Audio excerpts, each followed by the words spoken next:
सूर्यकवचम् ध्यानम् जपाकुसुमसङ्काशं द्विभुजं पद्महस्तकं सिन्दूराम्बरमाल्यं च रक्तगन्धानुलेपनं माणिक्यरत्नखचित सर्वाभरणभूषितं सप्ताश्वरथवाहं च मेरुं यान्तं प्रदक्षिणं देवासुरवरैर्वन्द्यं रश्मिभिः परिवेष्टितं सूर्यं ध्यात्वा सुवर्णाभं पठेच्च कवचं मुदा गृणिः पातु शिरोदेशं सूर्यः पातु ललाटकम् आदित्यो लोचने पातु श्रुति पातु दिवाकरः घ्राणं पातु सदा भानुः मुखं पातु सदा रविः जिह्वां पातु जगन्नेत्रः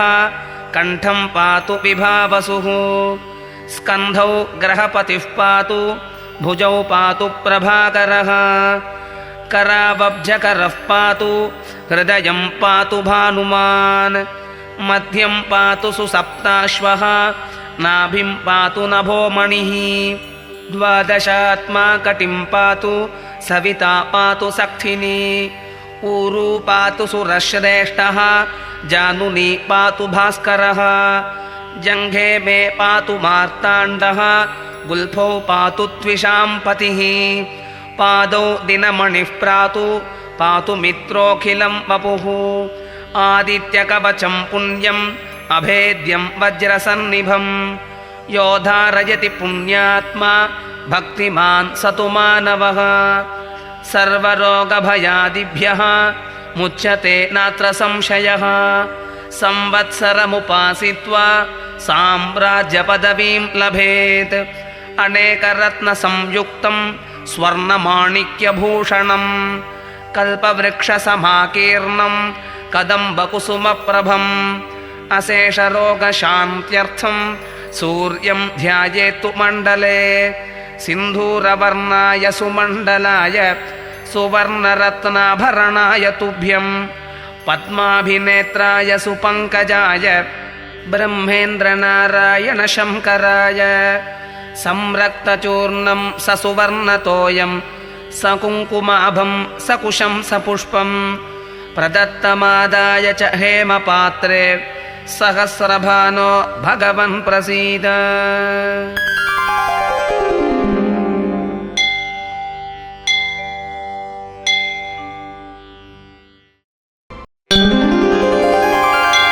महर्षि याज्ञवल्क्यकृत सूर्यकवचस्तोत्रम्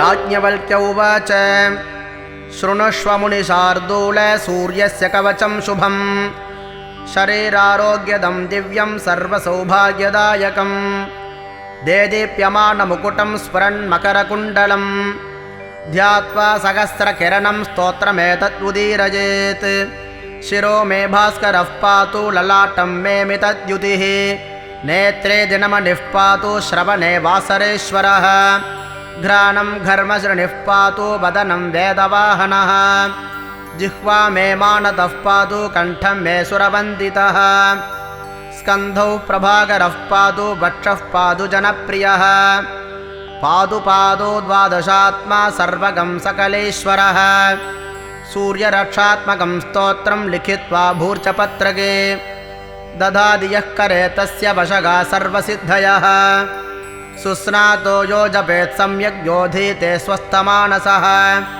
सरोगमुक्तो दीर्घायुः सुखं पुष्टिं च विन्दति। इति श्रीमद्याज्ञवल्क्यमुनिकृत सूर्यकवचस्तोत्रं सम्पूर्णम्।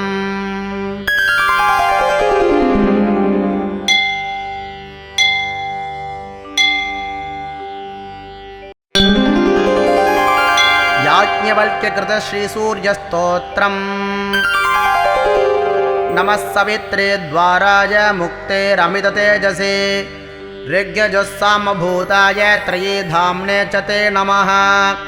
नमोऽग्निशोमभूताय जगतः कारणात्मने भास्कराय परं तेजः सौषं नमृचि बिभ्रते कलाकाष्ठानिमेषादिकालज्ञानात्मरूपिणे ध्येयाय विष्णुरूपाय परमाक्षररूपिणे बिभर्ति यः सुरगणानाप्यायेन्तं स्वरश्मिभिः स्वधामृतेन च पितरं तस्मै तृप्त्यात्मने नमः हिमाम्बुघर्मवृष्टीनां कर्ता भर्ता च यः प्रभुः तस्मै त्रिकालरूपाय नमः सूर्याय वेधसे अपहन्ति तमो यश्च जगदोऽस्य जगत्पतिः सत्त्वधामधरो देवो नमस्तस्मै विवस्वते सत्कर्मयोग्यो न जनो नैवापशुद्धिकारणम् यस्मन्ननुदिते तस्मै नमो देवाय भास्वते स्पृष्टो यदंशुभिर्लोकः क्रियायोग्यो हि जायते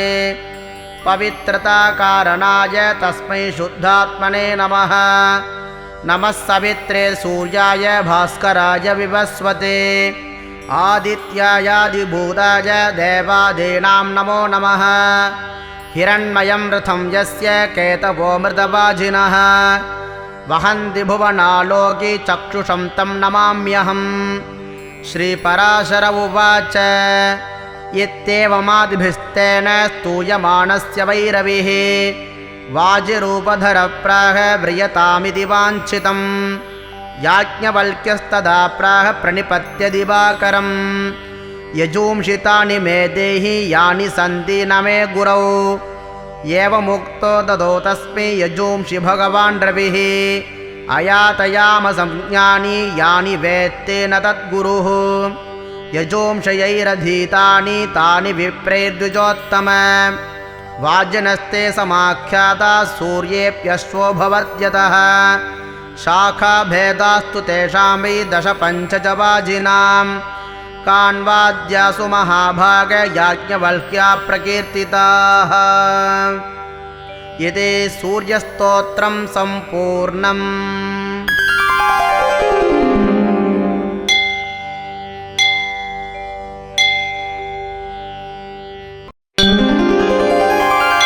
श्रीसूर्यस्तोत्रम्।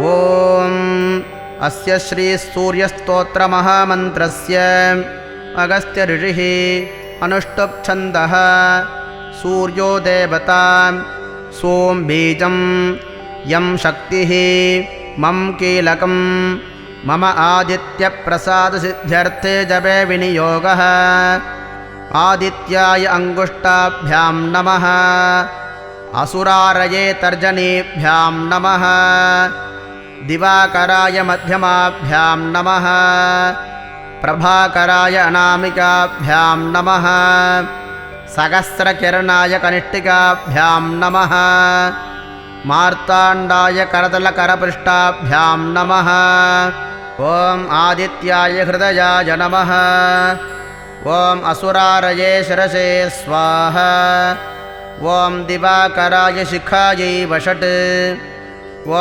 प्रभाकराय कवचाय हुम् ॐ सहस्रकिरणाय नेत्रत्रयाय वौषट् ॐ भूर्भुवस्वरोमिति दिग्बन्धः ध्यानं ध्यायेत् सूर्यमनन्तकोटिकिरणं तेजोमयं भास्करं भक्तानामभयप्रदं दिनकरं ज्योतिर्मयं शङ्करम् आदित्यं जगदीशमच्युतमजं त्रैलोक्यचूडामणिं भक्ताभीष्टवरप्रदं दिनमणिं मार्ताण्डमाद्यं शुभम् कालात्मा सर्वभूतात्मा वेदात्मा विश्वतोमुखः जन्ममृत्युजराव्याधि संसारभयनाशनः ब्रह्मस्वरूप उदये मध्याह्ने तु महेश्वरः अस्तकाले स्वयं विष्णुर्त्रयैर्मूर्तिर्दिवाकरः एकचक्ररथो यस्य दिव्यः कनकभूषितः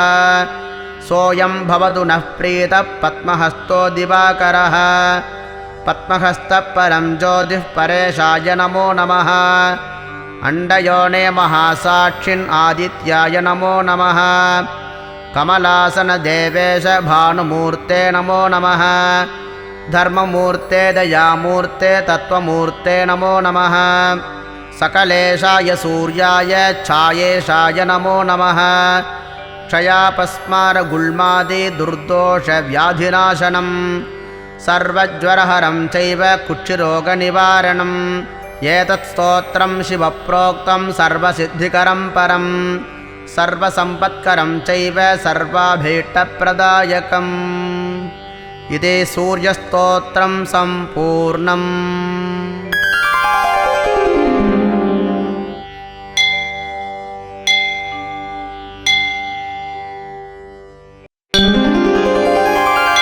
श्रीसूर्यार्यास्तोत्रम् शुकतुण्डच्छविसविदुश्चण्डरुचेः पुण्डरीकवनबन्धोः मण्डलमुदितं वन्दे कुण्डलमाखण्डलाशयाः यस्योदयास्त समये सुरमुकुटनिकृष्टचरणकमलोऽपि कुरुतेऽञ्जलिं त्रिनेत्रः स जयति धाम्नां निधिसूर्यः उदयाचलतिलकाय प्रणतोऽस्मि विवस्वते ग्रहेशाय अम्बरचूडामणये दिग्वणिताकर्णपूराय जयति जनानन्दकरः करनिकरनिरस्तिमिरसङ्घातः लोकालोकालोकाः कमलारुणमण्डलसूर्यः प्रतिबोधितकमलवनः कृतकनडश्चक्रवाकमिथुनानां दर्शितसमस्तभुवनः परहितनिरतो रविः सदा जयति अपनयतु सकलकलिकृतपलपटलं सुप्रतप्तकनकाभः अरविन्दवृन्दविघटनपटुतरकिरणोत्करः सविता उदयाद्रिचारुचामर हयखुरपरिहितरेणुराग हरितहय हरितपरिकर गगनाङ्गदीपकनमस्तेस्तु उदितवती त्वयि विकसति मुकुलीयति समस्तमसतमितबिम्बे नह्यन्यस्मिन् दिनकरसकलं कमलायते भुवनं जयति रविरुदयसमये बालातपः कनकसन्निभो यस्य कुसुमाञ्जलिरिव जलधौ तरन्दिरतसप्तयः सप्त आर्या साम्बपुरे सप्त आकाशात् पतिता भुवि यस्य कण्ठे गृहे वापि न स लक्ष्म्या वियुज्यते आर्या सप्त सदा यस्तु सप्तम्यां सप्तधा जपेत् तस्य गेहं च देहं च पद्मा सत्यं न मुञ्जति निधिरेष दरिद्राणां रोगिणां परमौषधं सिद्धिः सकलकार्याणां गाथेयं संस्मृता रवेः इति सूर्यार्यास्तोत्रं सम्पूर्णम्।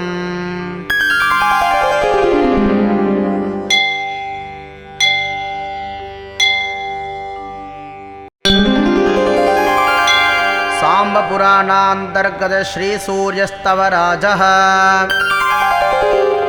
वसिष्ठ उवाच स्तुवं तत्र ततः साम्बः कृशोधमणिसन्ततः राजन्नाम सहस्रेण सहस्रांशु दिवाकरं खिद्यमानन्तु तं दृष्ट्वा सूर्यः कृष्णात्मजं तदा स्वप्ने दुदर्शनं दत्त्वा पुनर्वचनमब्रवीत्।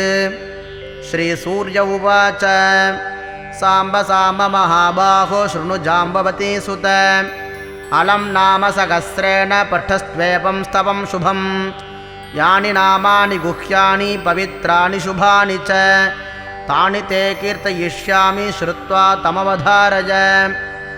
ॐ वैकर्तनो विपस्वांश्च मार्ताण्डो भास्करो रविः लोकप्रकाशकः श्रीमान् लोकचक्षुर्ग्रहेश्वरः लोकसाक्षी त्रिलोकेशः कर्ता हर्ता तमिस्रः तपनस्तापनश्चैव शुचिः सप्ताश्ववाहनः कभस्तिहस्तो ब्रह्मा च सर्वदेव नमस्कृतः एकविंशतिरित्येषस्तव इष्टः सदा मम शरीरारोग्यदश्चैव धनवृद्धियशस्करः स्तव राज इति ख्यातस्त्रिषु लोकेषु विश्रुतः य एतेन महाबाहो द्वे सन्ध्येस्तमनोदये स्तौति मां प्रणतो भूत्वा सर्वपापैः प्रमुच्यते कायिकं वाचिकं चापि मानसं यच्चतुष्कृतं तत्सर्वमेकजाप्येन प्रणश्यति ममाग्रतः एष जप्यश्च होमश्च सन्ध्योपासनमेव च बलिमन्त्रोऽर्घ्यमन्त्रश्च धूममन्त्रस्तथैव च अन्नप्रदाने स्नाने च प्रणिपाते प्रदक्षिणे पूजितोऽयं महामन्तः सर्वव्याधिहरः शुभः एवमुक्त्वा तु भगवान् भास्करो जगदीश्वरः आमन्त्र्यकृष्णतनयं तत्रैवान्तरधीयते साम्बोभिस्तवराजेन स्तुत्वा सप्त्वाश्ववाहनं पूतात्मानिरुजः श्रीमान् तस्माद् रोगाद् विमुक्तवान्। इति सूर्यस्तवराजस्तोत्रं सम्पूर्णम्।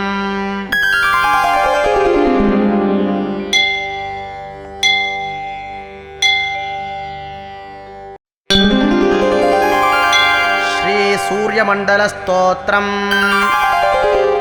नमः सवित्रे जगदेकचक्षुषे जगत्प्रसूतिस्थितिनाशहेतवे त्रयीमयाय त्रिगुणात्मधारिणे विरिञ्चिनारायणशङ्करात्मने यन्मण्डलं दीप्तिकरं विशालं रत्नप्रभं तीव्रमनादिरूपं दारिद्र्यदुःखक्षयकारणं च पुनादु मां तत्सवितुर्वरेण्यम्।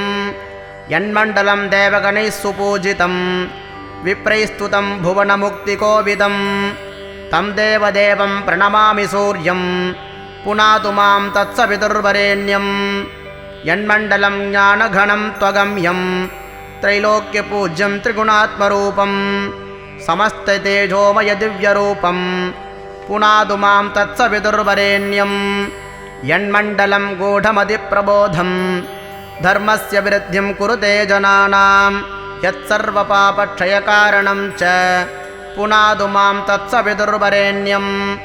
यन्मण्डलं व्याधिविनाशदक्षं यद्रग्यजुस्सामसु सम्प्रकीतं प्रकाशितं येन च भूर्भुवः सुवः पुनादु मां तत्सवितुर्वरेण्यं।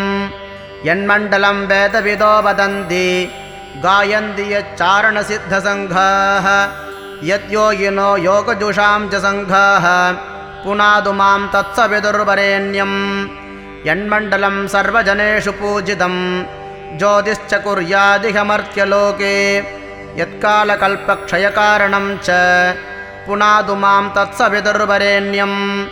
यन्मण्डलं विश्वसृजां प्रसिद्धं उत्पत्तिरक्षाप्रलयप्रगल्भं यस्मिन् जगत्संहरतेऽखिलं च पुनादु मां तत्सवितुर्वरेण्यं। यन्मण्डलं सर्वगतस्य विष्णोः आत्मा परं धाम विशुद्धतत्त्वं सूक्ष्मान्तरिर्योगपथानुगम्यं पुनादु मां तत्सवितुर्वरेण्यं। यन्मण्डलं वेदविदो वदन्ति गायन्ति यच्चारणसिद्धसङ्घाः यन्मण्डलं वेदविदः स्मरन्ति पुनादु मां तत्सवितुर्वरेण्यं। यन्मण्डलं वेदविदोपगीतं यद्योगिनां योगपथानुगम्यं तत्सर्ववेदं प्रणमामि सूर्यं पुनादु मां तत्सवितुर्वरेण्यं। मण्डलात्मकमिदं पुण्यं यः पठेत् सततं नरः सर्वपापविशुद्धात्मा सूर्यलोके महीयते। इति सूर्यमण्डलस्तोत्रं सम्पूर्णम्।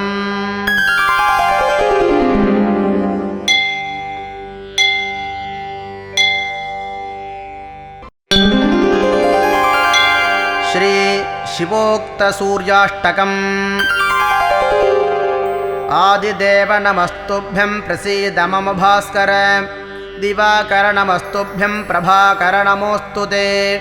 सप्ताश्वरथमारूढं प्रचण्डं कश्यपात्मजं श्वेतपद्मधरं देवं तं सूर्यं प्रणमाम्यहं। लोहितं रथमारूढं सर्वलोकपितामहं महापापहरं देवं तं सूर्यं प्रणमाम्यहं। त्रैगुण्यं च महाशूरं ब्रह्मविष्णुमहेश्वरं महापापहरं देवं तं सूर्यं प्रणमाम्यहं। ब्रह्मितं तेजःपुञ्जं च वायुमाकाशमेव च प्रभुं च सर्वलोकानां तं सूर्यं प्रणमाम्यहं। बन्धूकपुष्पसंकाशं हारकुण्डलभूषितम् एकचक्रधरं देवं तं सूर्यं प्रणमाम्यहं। तं सूर्यं जगत्कर्तारं महातेजःप्रदीपनं महापापहरं देवं तं सूर्यं प्रणमाम्यहं। तं सूर्यं जगदाम्नाथं ज्ञानविज्ञानमोक्षदं महापापहरं देवं तं सूर्यं प्रणमाम्यहम्। इति सूर्याष्टकं सम्पूर्णम्।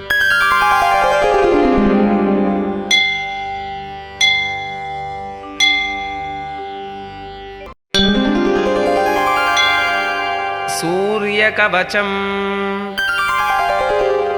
ध्यानम् जपाकुसुमसङ्काशं द्विभुजं पद्महस्तकं सिन्दूराम्बरमाल्यं च रक्तगन्धानुलेपनम् माणिक्यरत्नखचित सर्वाभरणभूषितं सप्ताश्वरथवाहं च मेरुं यान्तं प्रदक्षिणम् देवासुरवरैर्वन्द्यं रश्मिभिः परिवेष्टितं सूर्यं ध्यात्वा सुवर्णाभं पठेच्च कवचं मुदा गृणिः पातु शिरोदेशं सूर्यः पातु ललाटकम् आदित्यो लोचने पातु श्रुति पातु दिवाकरः घ्राणं पातु सदा भानुः मुखं पातु सदा रविः जिह्वां पातु जगन्नेत्रः कण्ठं पातु विभावसुः स्कन्धौ ग्रहपतिः पातु भुजौ पातु प्रभाकरः करावब्जकरः पातु हृदयं पातु भानुमान् मध्यं पातु सुसप्ताश्वः नाभिं पातु नभोमणिः द्वादशात्मा कटिं पातु सविता पातु सक्थिनी ऊरू पातु सुरश्रेष्ठः जानुनी पातु भास्करः जङ्घे मे पातु मार्ताण्डः गुल्फौ पातु त्विषाम्पतिः पादौ दिनमणिः पातु मित्रोऽखिलं वपुः आदित्यकवचं पुण्यम् अभेद्यं वज्रसन्निभं यो धारयति पुण्यात्मा भक्तिमान् स तु मानवः सर्वरोगभयादिभ्यः मुच्यते नात्र संशयः संवत्सरमुपासित्वा साम्राज्यपदवीं लभेत् अनेकरत्नसंयुक्तं स्वर्णमाणिक्यभूषणं कल्पवृक्षसमाकीर्णं कदम्बकुसुमप्रभम् अशेषरोगशान्त्यर्थं सूर्यं ध्यायेत्तु मण्डले सिन्धूरवर्णाय सुमण्डलाय सुवर्णरत्नाभरणाय तुभ्यं पद्माभिनेत्राय सुपङ्कजाय ब्रह्मेन्द्रनारायणशङ्कराय संरक्तचूर्णं ससुवर्णतोयं सकुङ्कुमाभं सकुशं सपुष्पं प्रदत्तमादाय च हेमपात्रे सहस्रभानो भगवन् प्रसीद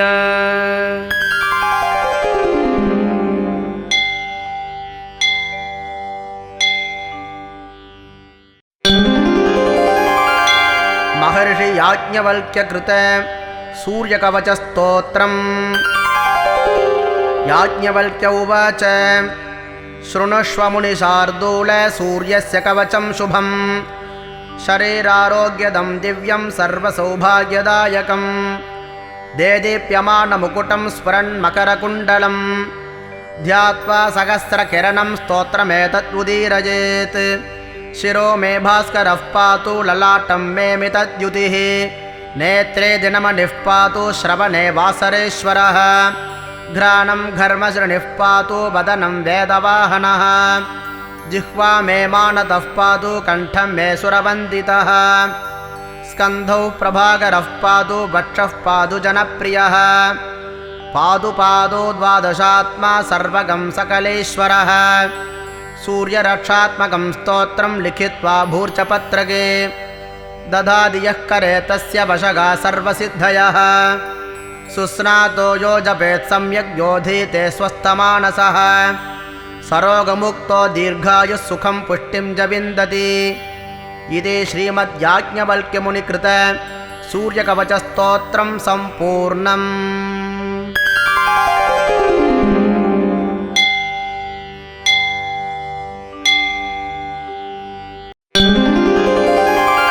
याज्ञवल्क्यकृत श्रीसूर्यस्तोत्रम्। नमः सवित्रे द्वाराय मुक्तेरमिततेजसे ऋग्यजुस्सामभूताय त्रयीधाम्ने च ते नमः। नमोऽग्निशोमभूताय जगतः कारणात्मने भास्कराय परं तेजः सौषं नमृचि बिभ्रते कलाकाष्ठानिमेषादिकालज्ञानात्मरूपिणे ध्येयाय विष्णुरूपाय परमाक्षररूपिणे बिभर्ति यः सुरगणानाप्यायेन्तं स्वरश्मिभिः स्वधामृतेन च पितरं तस्मै तृप्त्यात्मने नमः हिमाम्बुघर्मवृष्टीनां कर्ता भर्ता च यः प्रभुः तस्मै त्रिकालरूपाय नमः सूर्याय वेधसे अपहन्ति तमो यश्च जगदोऽस्य जगत्पतिः सत्त्वधामधरो देवो नमस्तस्मै विवस्वते सत्कर्मयोग्यो न जनो नैवापशुद्धिकारणम् यस्मन्ननुदिते तस्मै नमो देवाय भास्वते स्पृष्टो यदंशुभिर्लोकः क्रियायोग्यो हि जायते पवित्रताकारणाय तस्मै शुद्धात्मने नमः नमः सवित्रे सूर्याय भास्कराय विवस्वते आदित्यायादिभूताय देवादीनां नमो नमः हिरण्मयं रथं यस्य केतवो मृतवाजिनः वहन्ति भुवनालोके चक्षुषं तं नमाम्यहम् श्रीपराशर उवाच इत्येवमादिभिस्तेन स्तूयमानस्य वैरविः वाजिरूपधरप्राह व्रियतामिति वाञ्छितं याज्ञवल्क्यस्तदा प्राह प्रणिपत्य दिवाकरम् यजूंषि तानि मे देहि यानि सन्ति न मे गुरौ एवमुक्तो ददौ तस्मै यजूंषि भगवान् रविः अयातयामसंज्ञानि यानि वेत्तेन तद्गुरुः यजूंषयैरधीतानि तानि विप्रैर्द्विजोत्तम वाजिनस्ते समाख्याता सूर्येऽप्यश्वो भवत्यतः शाखाभेदास्तु तेषां वै दश पञ्च च वाजिनां कान्वाद्यासु महाभाग याज्ञवल्क्या प्रकीर्तिताः इति सूर्यस्तोत्रं सम्पूर्णम्।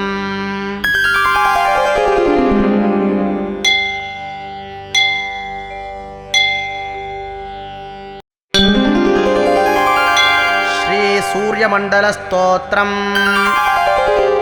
नमः सवित्रे जगदेकचक्षुषे जगत्प्रसूदिस्थितिनाशहेतवे त्रयीमयाय त्रिगुणात्मधारिणे विरिञ्चिनारायणशङ्करात्मने यन्मण्डलं दीप्तिकरं विशालं रत्नप्रभं तीव्रमनादिरूपं दारिद्र्यदुःखक्षयकारणं च पुनादु मां तत्सवितुर्वरेण्यं यन्मण्डलं देवगणैः सुपूजितं विप्रैस्तुतं भुवनमुक्तिकोविदं तं देवदेवं प्रणमामि सूर्यं पुनातु मां तत्सवितुर्वरेण्यं यन्मण्डलं ज्ञानघनं त्वगम्यं त्रैलोक्यपूज्यं त्रिगुणात्मरूपं समस्ततेजोमय दिव्यरूपं पुनातु मां तत्सवितुर्वरेण्यं यन्मण्डलं गूढमतिप्रबोधं धर्मस्य वृद्धिं कुरुते जनानां यत्सर्वपापक्षयकारणं च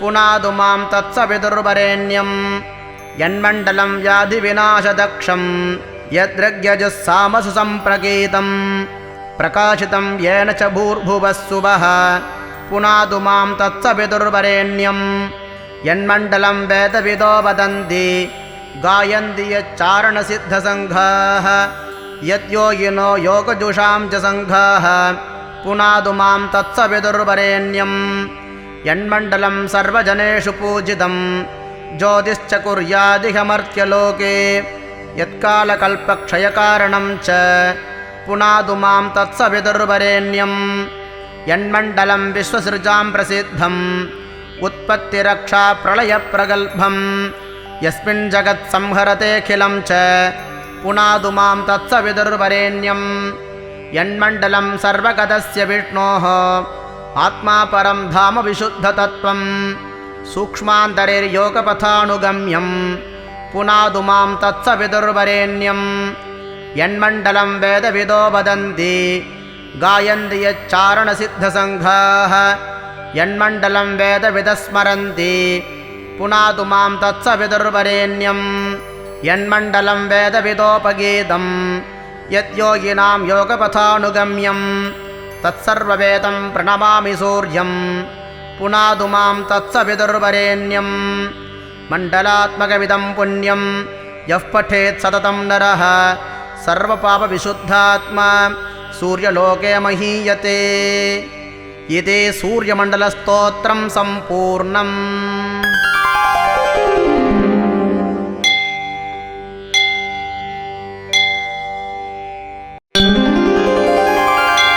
साम्बपुराणान्तर्गत श्रीसूर्यस्तवराजः।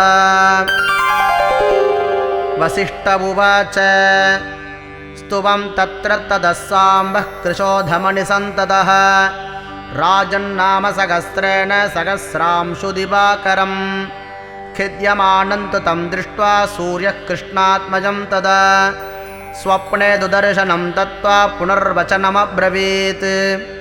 श्रीसूर्य उवाच साम्ब साम्ब महाबाहो शृणु जाम्बवती सुत अलं नाम सहस्रेण पठस्त्वेपं स्तवं शुभं यानि नामानि गुह्यानि पवित्राणि शुभानि च तानि ते कीर्तयिष्यामि श्रुत्वा तमवधारय। ॐ वैकर्तनो विभस्वांश्च मार्ताण्डो भास्करो रविः लोकप्रकाशकः श्रीमान् लोकचक्षुर्ग्रहेश्वरः लोकसाक्षी त्रिलोकेशः कर्ता हर्ता तमिस्रः तपनस्तापनश्चैव शुचिः सप्ताश्ववाहनः कभस्तिहस्तो ब्रह्मा च सर्वदेव नमस्कृतः एकविंशतिरित्येषस्तव इष्टः सदा मम शरीरारोग्यदश्चैव धनवृद्धियशस्करः स्तवराज इति ख्यातस्त्रिषु लोकेषु विश्रुतः य एतेन महाबाहो द्वे सन्ध्येस्तमनोदये स्तौति मां प्रणतो भूत्वा सर्वपापैः प्रमुच्यते कायिकं वाचिकं चापि मानसं यच्च दुष्कृतं तत्सर्वमेकजाप्येन प्रणश्यति ममाग्रतः एष जप्यश्च होमश्च सन्ध्योपासनमेव च बलिमन्त्रोऽर्घ्यमन्त्रश्च धूममन्त्रस्तथैव च अन्नप्रदाने स्नाने च प्रणिपाते प्रदक्षिणे पूजितोऽयं महामन्तः सर्वव्याधिहरः शुभः एवमुक्त्वा तु भगवान् भास्करो जगदीश्वरः आमन्त्र्य कृष्णतनयं तत्रैवान्तरधीयत साम्बोभिस्तवराजेन स्तुत्वा सप्त्वाश्ववाहनं पूतात्मा नीरुजः श्रीमान् तस्माद् रोगाद् विमुक्तवान्। इति सूर्यस्तवराजस्तोत्रं सम्पूर्णम्।